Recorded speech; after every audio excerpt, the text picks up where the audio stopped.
We're here, we're still queer, and Gay Weekly Roundtable is starting now. You're tuning into the destination for TV superfan discussion, AfterBuzz TV.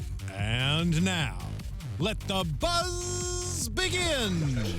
Hi guys, sorry I didn't know how to rhyme, but welcome to Gay Weekly Roundtable, where we're gonna take good care of you, better than my rhymes do. I am one of your hosts, Adam Salandra, and you can find me on social media at Adam Salandra. And joining me at the table Today and every day, it's me, Tony Moore, and you can find me on all social media platforms at Lounging with Tony or my website, loungingwithtony.com. And we have a very special guest in the house over the table with us, the young, the gorgeous Geo Andy. Me? That's you, That's me.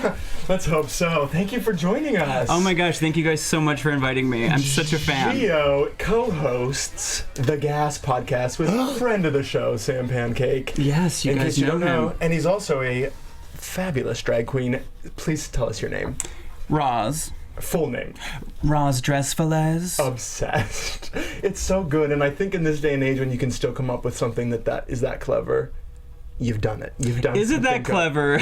For me, it is. Okay, thank you. Nobody knows how to say it. Nobody knows how to spell it. That's why it's good, because I mean, I'm sure that's annoying for you. Sometimes. But if you just read it and you don't get the joke, but then you hear it, then it's like, oh, that's what happened to me, and I loved it. Well, plus I only shop at thrift stores, so That's it's great. sort of my brand is that I'm very thrifty. That's amazing. Oh, good. Well, you can make anything from a thrift store fabulous. Oh, of course. As long as you certainly have can. Swarovski crystals and eat 6,000, like, you're good. That's right. Oh, well, y'all know your facts. I love to go on the treasure hunt, girl. Did y'all have a nice weekend? Oh, I mean, it's almost the weekend again, but let's throw in the week, too. How about Valentine's Day? Shoot, I truly forgot. Did How you was guys- it? And you have a boyfriend, right? Valentine. And it was actually really good. But the days keep What'd you moving. guys do? Okay, I'll tell you. And we went to Hard Rock Cafe on Hollywood Boulevard. Okay. Really? Okay. And it sealed the deal for me that I am with the man I'm supposed to be with. Oh. Because we didn't need to do anything all fancy. We wanted to spend some time, but I really wanted to go up there just to, like, Hollywood Boulevard. Obviously, if you live here, you don't want to go there. But I thought, it's been a while, let's test it out. That's what we chose to do. And we really ate like beasts. And it was fabulous. So I feel very wonderful. happy, very blessed that someone else on this earth is like, that seems like a nice thing to do on Valentine's Day. And we did that. Well, unless you're, or if you're like What's SpongeBob this? or you're a Wonder Woman impersonator, you might enjoy it being You there might. as well. Yeah. True. I guess I mean people that don't frequent the boulevard Right. normally. Did you guys do anything? Before we go into that, can you explain what this was? What was the context I used it in? You said, and we did that. We were expecting there was going to be a couple more things. That well, you I did work. I mean, the night started late, but of course we expressed our love for each other. How so? Cards, Okay. physical affection, What physical, words of Go affirmation. on. What physical affections? Okay, now this is too much. How so? I mean, I could tell you, but hello, we're a couple. What do you think we did? I'll give you a hint. It's something we I don't never know. I do. have It not was a been in one of holiday. those. I'm not familiar with being a couple. You're so single too? Just, yeah. I'm not familiar with what you're trying to get me to say because I've been in a relationship for 7 years. Oh my I'm just, God, like, we're making living We're making a vicariously. match. While trying to The figure one out day what that you're you're... on the other side of the table and you're Right. gone immediately. See what happens? Interesting. Well, your couple vibes was affecting my vibe. Understandable. Well, listen, it was still a holiday whether you're single or not. Did you do any anti-Valentine activities? I don't believe in doing the whole anti-Valentine thing. I just I mean, it's just like another day for me. Yeah. But I had a really great day. I hung out with a friend during the day, and then I met up with another friend that night who treated me to appetizers and drinks. Treated. Yeah. That's a you got taken care of on Valentine's Day. Yeah, well, he's in a relationship, so he was like my pseudo Valentine That's so for the nice. day. And we went to this wonderful like bar in Pasadena, Yeah. where we made friends with. Because at first we were the only two people in the bar, because we got there literally like when the bar opened, because he thought it was You were karaoke and it thirsty. wasn't. Right, and so we made friends with two other people who walked in. We had great conversations, and I got to do the one thing that I've always wanted to do. What? I stood up from my stool and I looked at the bartender and I said, round of shots for everyone. Mind you, it was only 4 people, but still, it made me feel so good to buy shots for others. Such a good idea. Next time I'm alone at a bar, which doesn't happen often, I will be doing that. Do it. Yeah. So it was great. I had a wonderful, wonderful time. Great. Yeah. Anything for you? Oh, happy birthday, Mr. Henry 84, who's always in the chat with us. His birthday was yesterday, so happy birthday to him. Which, good reminder, Tony is in the chat if you all want to say something. Yeah. He'll take good care of you. I am single. And he's ready to mingle. What did you do?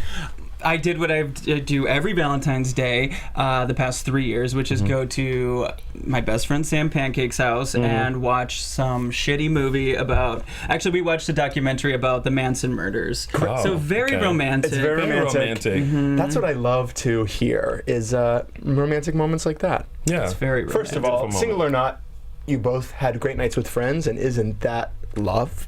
That is love. Thank you. It's not just about I'm not a big holidays person, though. I love holidays. I do too. I love how people in relationships like to spend it for single people. Like, you might not have spent it with a significant other, but at least you spent it with those you love while you're in your house shacking it up with your boo. Listen, we get... Okay. You get what? Well, I was just going to say that I've been in a relationship for 7 years, so we get... It has to... We need those opportunities to be like, I guess we're supposed to be like intimate today.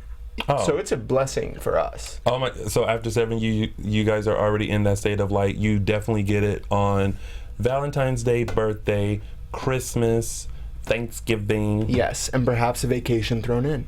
I see. Okay. But we're busy people with things to do. So you can't be doing it all the time unless you're single, I found. So I don't know what y'all's lives are like. No. Even if you're single, you're not doing it all the time. However, comma. What a celibate panel we have up here. Anyways, anyone watch the Grammys since no one's having relations? Well, I don't know. I feel like we're not allowed to say sex on this podcast for some reason. I'm like trying to use it. No, we can say it, but avoiding it for some reason. Someone's just sweating bullets. I'm using all the synonyms. Yeah. I'm not afraid of sex, but for some reason I was like, oh, we can't say that. I don't know. Be naughty, Adam. Why? Anyway. Anyone watch the Grammys? Did I say that already? That is another thing I did not do this week. Awards and Tell holidays. me about it. No, thank you. You seem to do everything. You watch Grammys, you have a boyfriend, you go to Hollywood Boulevard. Well, he's living the fancy life. I guess I've been bragging. I did watch the Grammys, but I'm not a big awards person either. I had to cover it for work, and it was enjoyable. What was the highlight? Long. The big thing that everyone's talking about was, it was even leading up to it, Adele versus Beyonce, two respected pop divas of our time, up for the award. Who was going to come out on top? Adele sweeped it. Yes. But which was many people mad about because Beyonce's Lemonade, I think they thought, if not now, when? Because Beyonce never wins. But Adele was in tears saying, I think her quote was, "My artist of my life is Beyonce." She wanted her to win. She was like, this shouldn't be for me. So I thought that was cute, but I had friends that were like so upset that they didn't even want to hear Adele's words. Like, they just thought Beyonce was robbed. I'm so ignorant of this, but who determines who wins? That's why I sort of stopped watching too. It's like, what does it actually mean to me? Not much. Don't they vote? Don't people within the industry vote? Do they? Maybe. I don't know. I think it was like an academy of people, just like there's just like a pool of people that it's like, well, who really are these people? I think that's why I don't watch normally, is because it doesn't mean anything to me one way or the other who wins. Whereas something that's like not respected really, but the People's Choice Awards, like, well, I know who's voting for that. So great. Or the SAG Awards. Yeah, exactly. Yeah. But I watched anyway. I mean, did you guys? So before we move on to that, final voting for the Grammys are sent to voting members in good due standing. The finalists determined by the special nominating committees are also included in this ballot. In this final round, Recording Academy members may vote in up to, oh bless you, 15 categories in the genre fields, plus the 4 categories of general field: Record of the Year, Album of the Year, Song of the Year, and Best New Artist. Ballots are tabulated by independent accounting firm of Deloitte. So it's members. So, I mean, but members of what? Like, I still don't really know, but thank you. I mean, to me, it's, people were just, they took it very personally, but I'm glad people are passionate. She seemed to handle it pretty in a classy way, right? Both of them, Beyonce, Adele. Adele was crying talking to Beyonce. Beyonce was crying because she loved Adele. It was just everyone else who was upset. Did she really rip her award in half, or is that just some fake, silly headline? It's a fake thing, but I didn't click on what really happened. But I did see it. It wasn't real. But they like to get you, the media. Well, I like the fact that Adele gave a lot of. First of all, Adele, and I put this as a status on my Facebook that night. She's just 100% real. Like I feel like she's not a diva. She's like your girlfriend. It's my favorite thing about it. I feel like if you saw Adele in the street, she'd be like, "Oh, hey, how are you? Oh, are you doing good? Oh, I'm sorry." Totally. Like she would be like that chick. And I feel like she doesn't take this industry very seriously. I think she's just an artist, and she puts her heart and soul into things, and whatever the result may be will be. But I like that she, two things: A, gave a lot of accolades to Beyonce, which in both speeches I thought that was amazing. But I also thought that when she won one award, she allowed, I guess it was the writer or someone who collaborated with her to speak, because she was like, "Since you cut him off last time," and I was like, "No, she's amazing. That's a friend." And she, jumping to a different topic within the Grammys, did the tribute for George Michael. Yes. But she had a little mess up, so she stopped and started again and was like, "I'm sorry, I can't mess this up for him." Yeah. It was just she swore, and then she was like, "I'm sorry for swearing," but she's just so real. Yeah. And like in a good personality too. Yeah. Some people can be real, but it's like, well, I wish you wouldn't be. She actually apologized a few times. Like she even during one of her speeches, she was like, "I'm really sorry about earlier for swearing. Like I'm really sorry." And she wasn't saying, "I'm sorry for stopping and starting again." By the way, it was just, "You guys kind of messed this up for me. I'm going to stop, but I'm sorry for swearing." Yeah. How many awards did she win? She 1, 2, 3. But the 3 biggest ones. Because I saw the one with the Beyonce speech, and there was 450 men in suits behind her. Right. I didn't know what that was. Takes a lot to make it happen. I guess so. Well, she was sort of saying that it sounded like she was saying she had postpartum depression and didn't even want to do this album, but then she was forced into it. Now she feels like she's herself again. Yeah. But anyway, do you guys have if you had to choose Adele's album or Beyonce's? I'm so sorry. I would have to say Beyonce, but this is why. Well, I apologize. Yeah, go ahead. Well, this is why, because Beyonce's Lemonade visual album, it wasn't like she just went into a studio and recorded an album that was just from her heart and everything like that. This obviously was a process. This obviously was a visual imagery of music and artistry all combined together. And like Adele said, we saw a side of Beyonce that we haven't seen. And overall, I think the entire package, I mean, she did something very similar with Beyonce as far as like, it was another visual album where she had videos to go with the songs, right? But I think this time Lemonade told like this story, even I would say argue without the videos, but that was a great addition. So I agree. I mean, for me it would be Beyonce too, and I again didn't feel passionate about it at all because I was like, who's voting? But if I were voting, it would be Beyonce for the whole record, maybe not for a single. But so we all agree. And you also have to look at the two albums. Adele, although from the heart and can leave you in tears, it's still very commercial. Like a lot of her songs can be played on the radio and everything like that. Beyonce, not so much. You know, she's still kind of limited to the amount of songs that can be played. But also, although I think Adele has an amazing voice, it's like you heard one ballad, baby, you heard them all. Yeah. Well, because she doesn't dance or what is a concert like for Adele? Which I understand, like that's not what it's all about at all. But I would rather see Beyonce in concert than absolutely. Adele. I know what you're saying, and of course people go. I mean, she had like I think 7 sold out shows here, so she's fine. But I agree. If I'm going to see a show, like I can listen to Adele and be like, no, that's a voice. But if I'm going to visually see it. let's see what Beyonce's bringing to the table. Yeah. We all agree, guys. The only other thing to say about the Grammys within our LGBT atmosphere is Laverne Cox presented, and she gave a shout out to her gender non-binary peeps. I mean, that's progress, you might say. And she shouted out a court case that's going to the Supreme Court next month, Gavin Grimm, and she told us all to Google it, which I had to because I didn't know much about it. Weren't familiar. But I still need to brush up on it more, but he is fighting for the trans bathroom rules that, of course, are unfortunately a very hot topic in our country. I've noticed a lot, speaking of just restrooms, I've noticed a lot of gender neutral restrooms, which I don't mind. Really? Of course not. Well, Like it doesn't bother me, and maybe... Wait, I'm sorry, though, to clarify, do you mean single bathroom, though, one at a time, or people are going because that's a into big difference. No, I've been in both. Yeah. It's like you can just walk in. But more than one person at a time? Oh, it's Like stalls. That's interesting. I was at the GLAAD Awards, so of course it was like that, but it was the first time Wow, it never stops. I was literally working. I'm sorry. Pick up my award. Pick it up, yeah. Thank you. Who doesn't love the GLAAD Awards? You're cultured. You go into non-gender specific bathrooms. No, that's what I was gonna say. I feel like I'm like, oh yeah, I missed, but it like threw me off, and of course I was fine with it, but it was weird because you're just so not used to it. Yeah, it's just something to get used to. I think, for a lot of people. And then be like, all right, it doesn't. I mean, I sometimes put myself into the shoes of people who have very different views than me and think, if you genuinely are not, I mean, we're exposed to so many things in California. If you really aren't, how are you supposed to know until you're exposed to it? Yeah.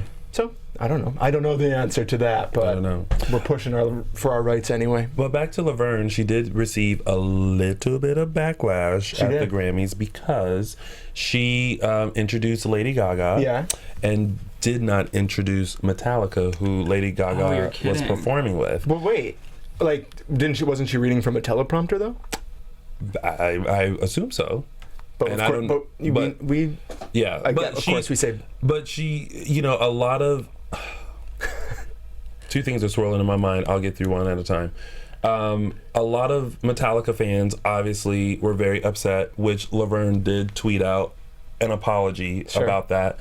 But also it's like mistakes happen, and no one's disregarding the fact that Metallica is it was the entire point of her performance. It's like they are a legendary rock group. Rock is not my thing, but I do know of Metallica. But I just feel like in this day and age, people just are so quick to hop on mistakes and harbor them. Because everybody's got a voice and they think we want to hear it. As I talk into a microphone for a living. Well, everyone has an opinion, and that's totally fine. But it's like, chill out for it. Like, sometimes you just have to let things go. But what was the reasoning? Why didn't she say the name? I don't know. That's what I mean. She wasn't improvising. Maybe she was, but I would guess she was reading. So why were the writers not like, oh, and this is a duet with Metallica? Because first of all, it wasn't a surprise. We knew going in. Right. Who knows? But guys, leave Laverne alone. She had a very risque dress on. I love that. I have nothing else to say about the Grammys. You didn't watch. Who cares? I'm so sorry. I am like the worst human being. I don't have Twitter. I don't watch award shows. I don't go to Hollywood Boulevard. Well, you're like Ed Sheeran, who he doesn't have a cell phone.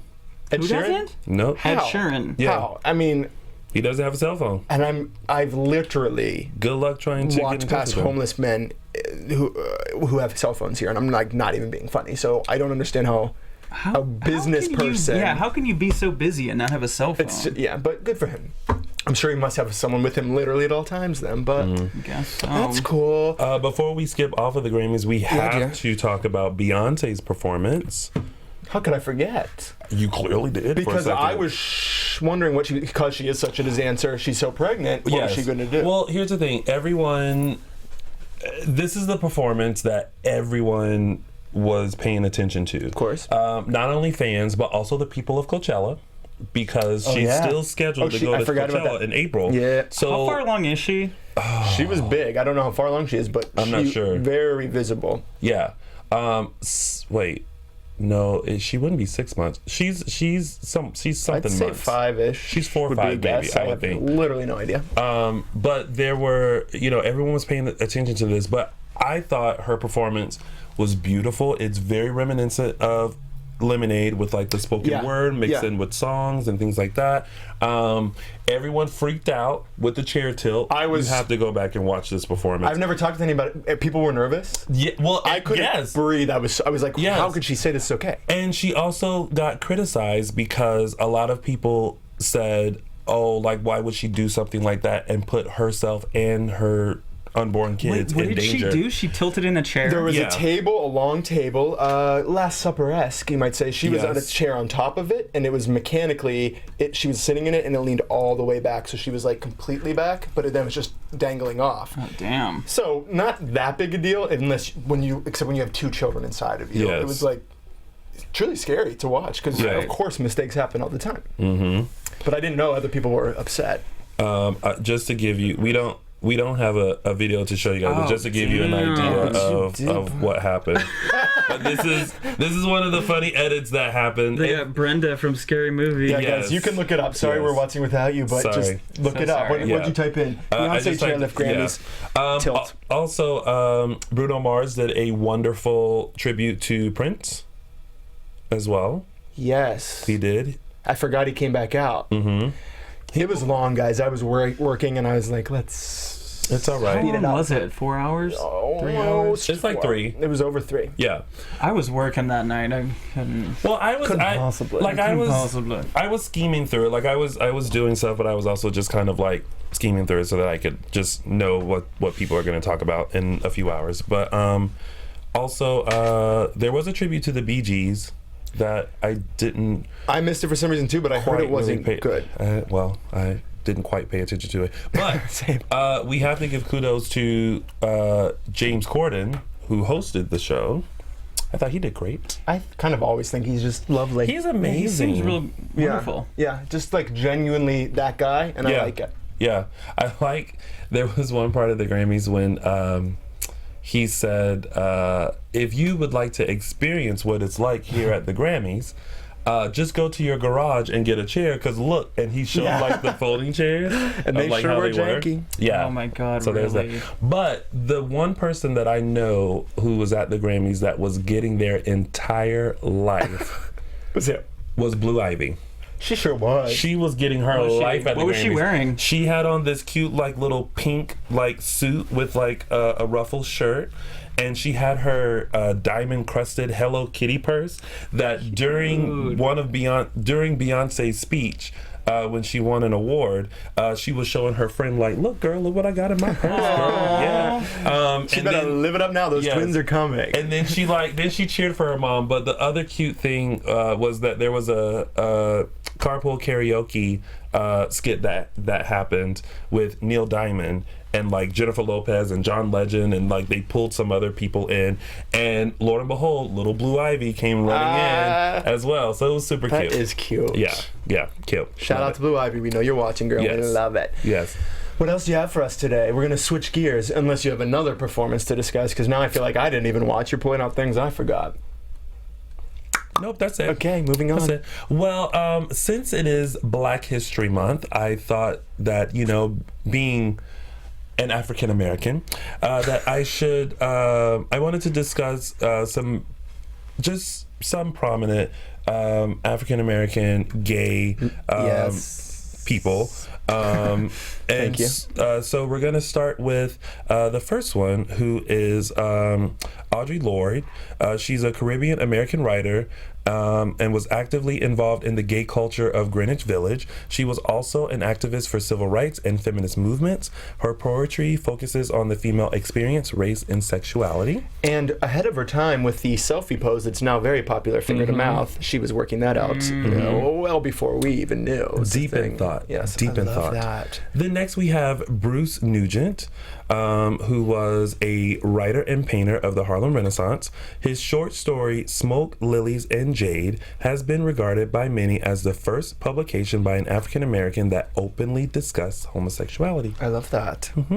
And last we have Kai Allums, I think I pronounced the last name right, was the first Division I openly transgender athlete in NCAA sports history. Today, Kai is a transgender advocate and the founder of Project I Am Enough, a project dedicated to encouraging self-love and self-definition for everyone. So kudos to her. She is a female to male transgender. And handsome. We were looking at some photos. So there you go. Yeah, so that is a little bit of gay Black history for you all. And maybe, next week I'll do some more people as well, because we have quite a few prominent gay African-American I love that. LGBT Please do. And we could people. use the education. Of course. I am here to educate. Now, speaking of more education...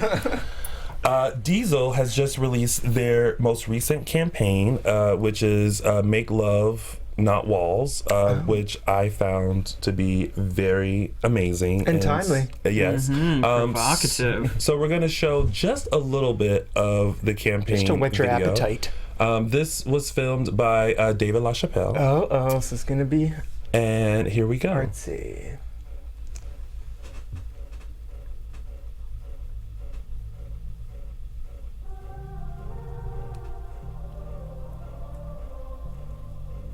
Models, I'm okay with it. Mm-hmm. Oh, those tattoos.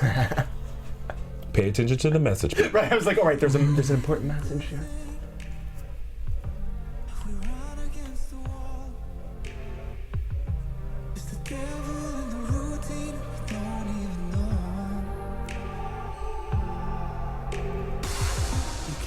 Oh. Giving me higher love, baby. You're giving me higher love.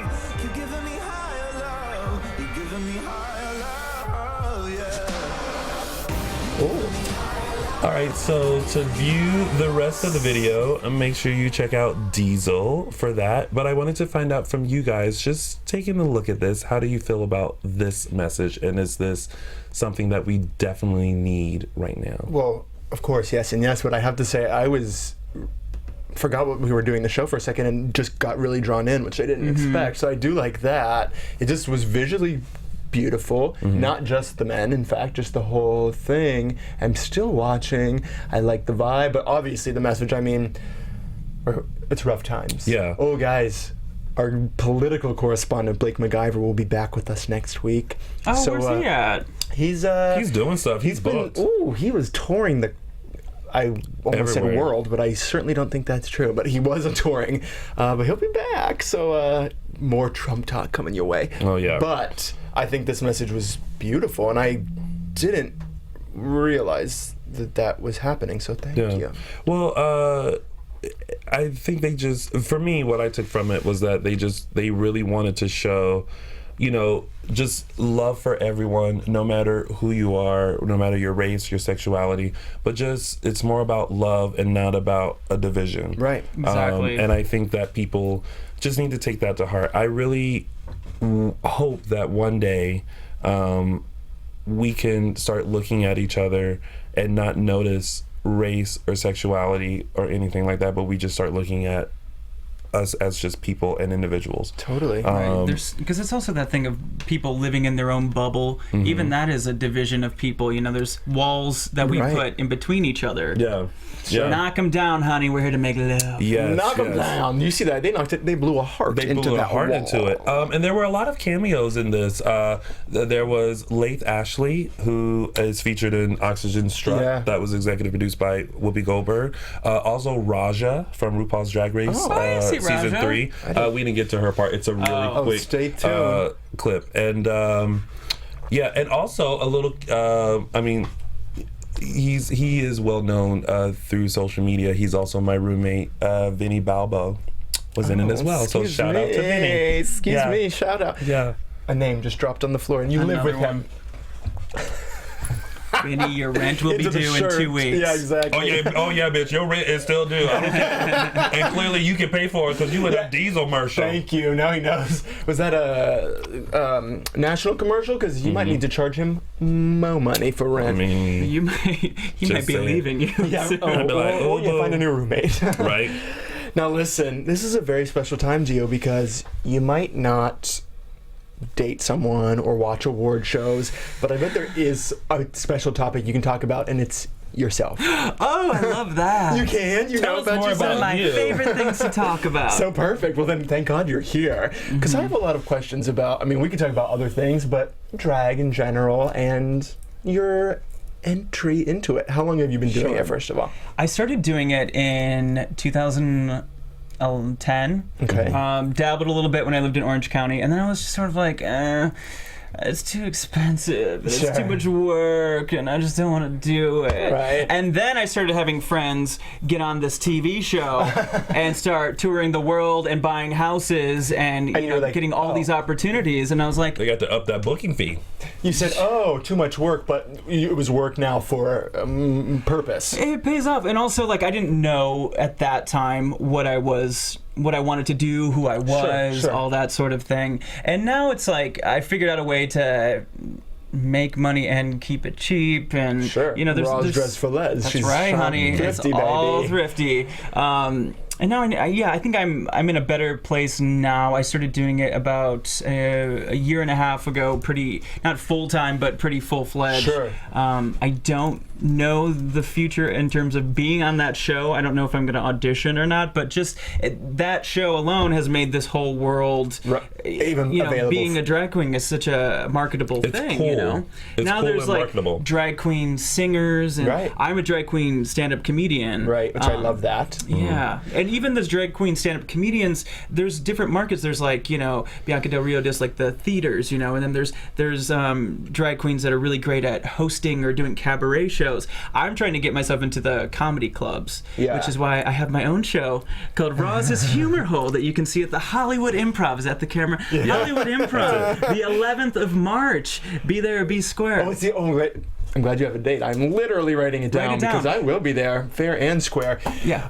Did I hear this? Maybe I'm the gas. Maybe I made it up. That you have found that you gained more respect on the stage doing stand-up when you were in drag, or it was easier in some way than when you were just a guy, or a gay guy specifically, I think, doing it. We talk about that a lot on my podcast, Yeah. because Sam and myself are gay comedians, and I was doing stand-up for a while on stage, maybe 4 years or so, and we talk about it with our gay comedian friends a lot, and it's there's so many reasons why, but to me, it's a fact that gay men have never really gone behind and backed up another gay comedian. There's never been a gay male That is a superstar that is out of the closet from the start. He's a gay man. He's huge. There's nothing like that that's ever happened. And barely other genres of entertainment as well. Well, yeah, we have singers them, too. but they're not. We don't raise our people up. It's so interesting because I noticed it with singers. There's a lot of singers that are gay that have gotten very successful, but Right. they're usually not from the start, you know? Right. And, you know, actors, it's like they're often playing roles, so it's a little bit different. Sure. But for some reason, gay men really like to support drag queens and female comedians. So Loophole. so I noticed that once I started putting on the drags, people cared more. Isn't that amazing? Like, women are fighting to, even in the stand-up community world, to get respect, but then in the gay world, you have to be dressed as a woman to get the respect. Why do you guys It's think that all is? messed up. Sometimes I feel like it's this. When you are a gay man, people don't know how to categorize you. Follow me. So you're gay, but maybe you don't have the mannerisms that really could make you seem like a straight man. So people are just kind of like, then you're very gay, so like you only, so they're just like, and then when you finally do something like drag, they're like, oh, got it. Like, I know what to do with you. Well, and I think some of that has to do with the fans not feeling sexually intimidated, or, you know, like I just want to Maybe. have sex with that guy. I don't want to, like, you know. I guess. I mean, I think that's true, but like, why does it have to be that way. Like every straight woman is that way with every straight man, and vice versa. Like it's just we're making it more complicated for ourselves. It feels. And Well, it's yes. always the thing that's like, why am I gonna laugh at him? Right, but why? I'm funny. Right, but as if you being funny, it makes me less funny. Right. Or I mean, anyone to anyone. And there's a huge difference between being the funny guy that works at Starbucks and then being the funny guy that's getting paid to be on stage. Sure, and by all means, if you can be funny, pursue your dreams. Like the person on stage is not holding you back from what you want to do. Exactly. But you got a wig, you took care of the problem. Now, I didn't Got realize some you were duct so tape. tall, so you must be giant in drag. Well, when yeah, you're in I heels. only wear gigantic wigs. Right. So I'm over 7 foot. Oh my God, I love that. That's well, amazing. you know, they say the higher the hair, the closer to God. They do. They sure do. And that's why I don't think that's true with so me, high. though. Well, yeah. Well, not in your heathen blasphemous case, but usually. Yes. If you're a good Christian woman, biologically speaking. So you Doesn't have mentioned. to be biological. Well, yeah, State yours of is to mind. God. What are people saying about us? They were just talking about Adele and my roommate getting kicked out because of his career. They're behind. So you mentioned that you weren't. I'm literally tangled up in cords. Sorry. You mentioned that you are not.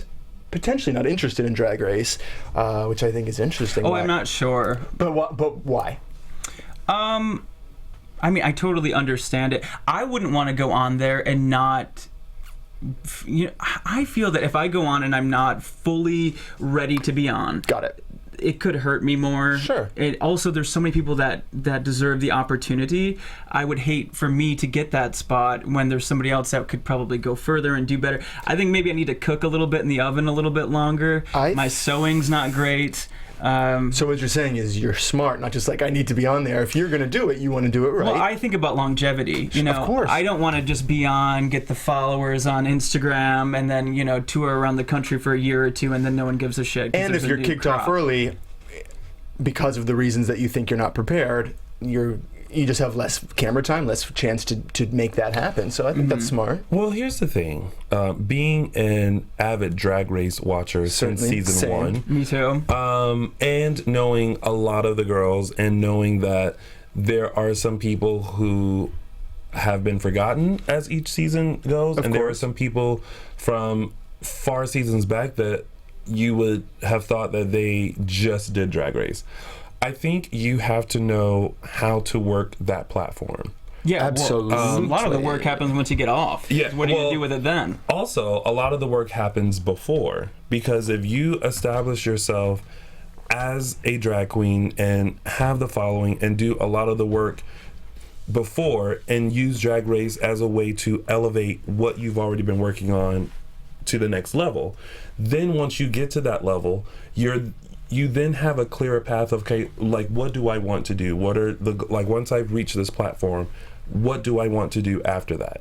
So, for example, Adore used this platform to further her music career. And obviously that has been great. Sure. I'm sensing something. A friend of mine since I was a teenager. Yeah. Oh, I love Adore. Yeah. Shangela is someone else who moved here to be an actor, started drag, was on it twice, thankfully, but has definitely used the platform to book a lot of guest starring roles that she Yes. has. She's traveled all over the world, except for one continent, Antarctica. She's still coming for you. She's coming. And has created a business where she manages other drag queens. So you have to know, you can't be a queen that gets on the show and then sits there with your arms folded Of and course go, not. Well, everything you everyone's can, supposed but to come for then bye. me. Well, nothing will happen if that happens. That's what I'm saying. You Like, really no have one's to gonna, continue doing the work. Another example, the fabulous queen on your shirt, Alaska. For Yes. me, controversial to most people. I after this All-Star season, but as soon as she came in, I loved them all. But I was like, to me, she deserves to win. I don't even care Me what too. happens. Oh, yeah, me because too. she left. I loved her on the season 5, but when she left, she was like, oh, and all this. she kept serving videos, music, commentary She's coming so out. smart. It was Fully calculated. That was exactly. So Yeah. it's like you are representing Drag Race, which feels like what it was the original purpose. So I wanted her to be crowned, and I got what I wanted. Sorry, Katya fans. Mr. Henry 84 makes a good point. He says, "Remember that you don't have to win to become a superstar." Exactly. Which is very true. Or you can win and not be a superstar. That's very true. Still want to go home first. But exactly. You're like, all I want is not Just to get go me first. through the first episode. Yeah. I do get anxious for the girl, like all the first season, and it's like, no one wants to be first, and somebody has to be, and it's just like my heart goes out to them. Except, nope, I'm not going to name any.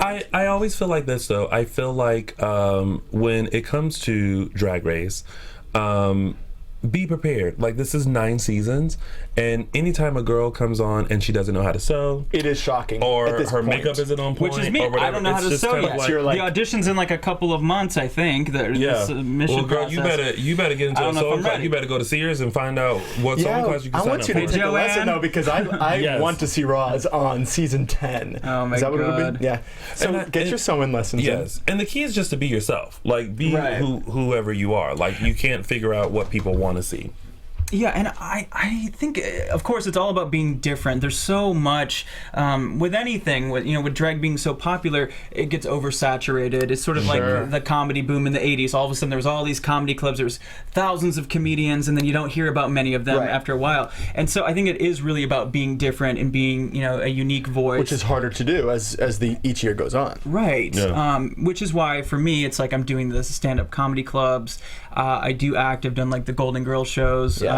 which I do multiple times. I've done multiple times with Jackie Beat and Sherry Vine. I'm trying to like really branch out and do the lip sync club stuff. I also do song parodies, but then also like the live stage shows. That's really where my passion is. It's Yeah. like drag camp theater. That's Which really my what I favorite. want to do. But you're being so smart about it. There's so many girls, especially now that it's been 9 seasons, that have even started drag because of Drag Race, and it's simply to get on the show. So they Right. might not be that concerned with all the details, and they could make it on because they do need to cast people who will go home in the earlier part. That's just the way it For works. me, I don't just want to be the fierce bitch in the club. Yeah. Like I think sometimes that's what it is for a lot of people. Like they get on the show and then they get to go around the world and travel, and Sure. everyone loves them. But like I want to do that, but I also want to be a business person, and I want to tap my foot into every. And it is inevitable, even though there's no end in sight, that this will die down. The show will end at some point, and That's why I want to be the last winner. yeah, You know what I'm saying? Oh, I love that. Get me you just right, keep asking sneak me, let me it know right when at it's the over, end. baby. I'm Yes. auditioning then. Yeah. So, quick question before we wrap up. Yeah, babe. Mr. Henry 84. Love you, Mr. Henry. Very faithful. Actually poses a very interesting question. Are we fans of Project Runway? I've Or do never, we- Never you know- watched it. You ever watched it? Okay, well, I'll explain. He says, do you think that Michelle, as in Michelle Visage, should get a Michelle Visage save like Tim Gunn has on Project Runway? And what he means by that is if someone is eliminated, Tim Gunn can have a Tim Gunn save and save that person from elimination so that person doesn't go home. I personally say no because I'm very like type A. When someone comes back, then I'm like, it's throwing off the order. Like, who really went home eighth? gets I don't like very it. I don't like it. I confusing. like it to be, this is how it's done. Nope. It just wouldn't excite me that much. I love it. Yeah, I was gonna say, I bet, but you I disagree. love a twist. I love Oh, I love a twist. I love when they bring someone back. I love when in Project Runway when Tim Gunn's like, I think the judges have it wrong. Yeah. You should stay. Only because he sees more than what they see. So it's kind of like you have someone on your side that's like, I kind of know what happened in the workroom and they don't, and I know that you put more effort and you don't Which deserve is- to go home. Well, the way That's good there. The way they present Drag Race is that the judges don't know anything that's going on other Yeah. than what they see. They sure do, and I'm like, what? What are you talking about? Yeah. Like, I mean, maybe people believe. I mean, Michelle Visage has said it so many times. I'm so close to being like, okay, but like, even if you don't see with your eyes, it's a show. You are told what's happening. Obviously, I mean, no one's faulting you for that. Like, it's good. We're fine. Wait, Okay. are we wrapping up? I have to tell you about my podcast. Oh no, no, we're Yes, do we're that. gonna give you Okay. a full your moment. But I have one last question. Okay. Even now, this is hard because you know some of them personally, whatever, but not based on in real life, based on just watching the show as a fan. Who would you pick as your favorite queen from Drag Race? Probably actually Alaska. Same. Yeah, I think that she is just so smart. Exactly. That's why I choose her. Even when she was on my podcast, The Gasp with Geo Andy and Sam Pancake. Most recent episode. It was something that we asked her was just like, where do you you can there's a big difference, just like what I was saying with being a funny person, a big difference from being just like a funny drag queen and being like an actual comedian that understands timing and the calculation of comedy. And there's something about her where she really gets it. You know, really a lot of those challenges that they've done, the product one that they did, the Snatch Game stuff, it's genius. Some of the comedic stuff that she comes up with. Absolutely, and that's my pick too. So, but also like fierce at the same time. Like she's the full package to me. Same, like you even more now. What about you? Me? Yeah. I've worked with a lot of them before, so I like that. Yeah, well, I like different ones for different reasons. But as you guys were talking, the one person that stood out to me was Tammy Brown. I love Tammy Brown. She's different. She's she's I like. Different. This is what I like. What a choice! I love it. This is what I like about Tammy is that she owns who she is as a performer, and she can care less what you think about her. You can call her kooky, crazy, or whatever, but she is going to give you what she wants to give you and what she feels in her heart, and she will perform before the beat starts and 8 counts after the beat ends, and that's what I've always loved about Tammy. I do love that, but I sometimes people like her, I don't understand it at all. And you don't. But you know what? Sometimes you appreciate that, but other times I'm like, wait, I need to understand just a little bit. Kind of know what's happening. Here's the thing: the only thing you need to understand is that she's having a good time. That's true. And it should make she's you have a good time. super sweet. Super I have sweet. met her a few times. My favorite song, and Tammy knows that, she did Phenomena, like the Muppets. I can watch that performance I do love that. over and over and over again. And she is just, her moves, she will just, and she's feeling it. Yes. Like, and her little kooky moves and her little. Oh my God! I need to go watch Tammy videos on that. Like, she is just everything to me. She's love that. everything to me. Yeah. All right. This is your moment. Plug us away. Give it to us. What am I doing? I'm just saying podcast. Okay. The Tell us show. about You can it. repeat things. Just because this is like do my we find exit it? thing. Yeah. Okay. So the Gasp podcast, which you can find on iTunes or wherever podcasts are. It's really the good, Gasp guys. with Geo Andy and Sam Pancake. It's an acronym. See that? Cute, right? The Gasp. Okay. We've got fantastic guests this week. We just had Lauren Graham. We've got a bunch of people. I hear music. I think that means I delete. Andy, don't you play that Emmy music in our ear? I was gonna say this is. We don't have this on my show. We do it in the kitchen. You wait a second, Anthony. Also, you can find me on Instagram. I don't do Twitter. Instagram at the Geo Andy, GEO, like the discontinued car. So you can get a picture of Roz Dress for Less. Roz Dress for Less is on there. Humor Hole. Oh, and Roz's Humor Hole is the next one's the 3rd of March. You told me the 11th. Oh my God, damn. Sorry, the third numbers. As long as the 11th of March. One of them's right. Okay. God, I need you to you follow meant the me. 3rd March. I'm so 3rd dyslexic. March, 11th date of March. But if you're following him, you'll get reminders there. So at what would you say it was? At Geo Andy? The Geo Andy. Because he's the Geo Andy. Thank you for coming. You're delightful. Thank you guys so much for having me. It's Oh, been a it's so blast. fun, guys. Thanks for watching. I'm Adam Salandra. You can find me on social at Adam Salandra. And of course, I'm Tony Moore, and you can find me on all the social medias at Lounging with Tony or my website, loungingwithtony.com. We will see you next week with Ross Matthews, baby. Bye. Bye.